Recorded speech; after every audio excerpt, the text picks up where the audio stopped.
नमस्ते दोस्तों।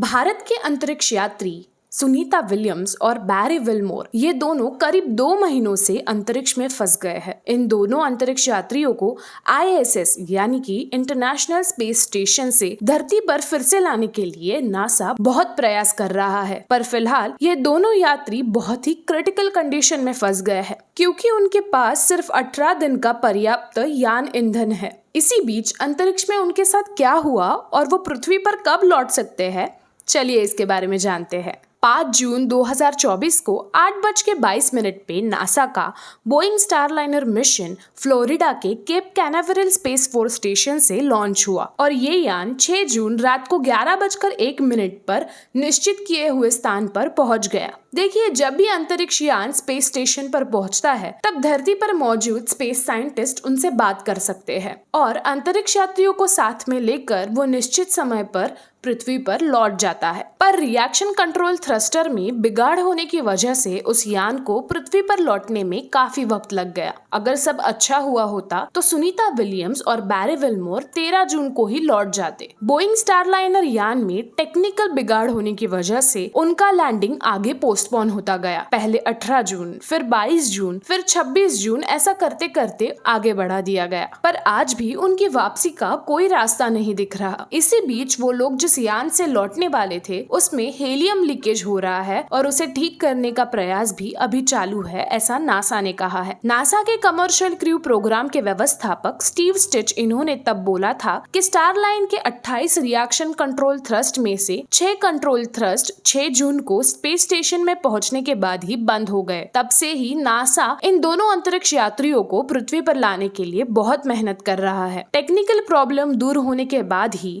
स्टारलाइनर को पृथ्वी पर लैंड होने की इजाजत मिलेगी। दोस्तों, स्टारलाइनर इस यान की रचना इस प्रकार से की गई थी कि भविष्य में अगर अंतरिक्ष में उसे 6 महीने भी रहना पड़े तो वो रह सकता है। पर ये मिशन तो सिर्फ 45 दिन के लिए ही डिजाइन किया था, मतलब और कुछ समय ही ये दोनों अंतरिक्ष यात्री अंतरिक्ष में रह सकते हैं। पर सुनीता विलियम्स और बैरी विलमोर इनको अंतरिक्ष में रहने के लिए भी सफिशिएंट खाना और यान ईंधन की जरूरत है। अब सुनीता विलियम्स के यान में कितना ईंधन है और वो अपनी वापसी सेफली पृथ्वी पर कर सकती है या नहीं, यही सवाल है। पर मीडिया रिपोर्ट्स के अनुसार उस यान में बहुत दिन ईंधन ही नहीं है। नासा को जल्द ही अंतरिक्ष यात्री सुनीता विलियम्स और बैरी विलमोर को सुरक्षित पृथ्वी पर लाना पड़ेगा। उसी के लिए नासा एलॉन मस्क के स्पेसएक्स से मदद लेके 24 सितंबर को क्रू 9 ये मिशन लॉन्च करेगी। इसमें 4 अंतरिक्ष यात्री इंटरनेशनल स्पेस स्टेशन पर जाएंगे। दोस्तों, अगर नासा ने स्टारलाइनर को उससे पहले पृथ्वी पर नहीं भेजा तो स्पेसएक्स के साथ क्रू 9 मिशन के लिए ड्रैगन कैप्सूल डॉक करना कंटिन्यू होगा।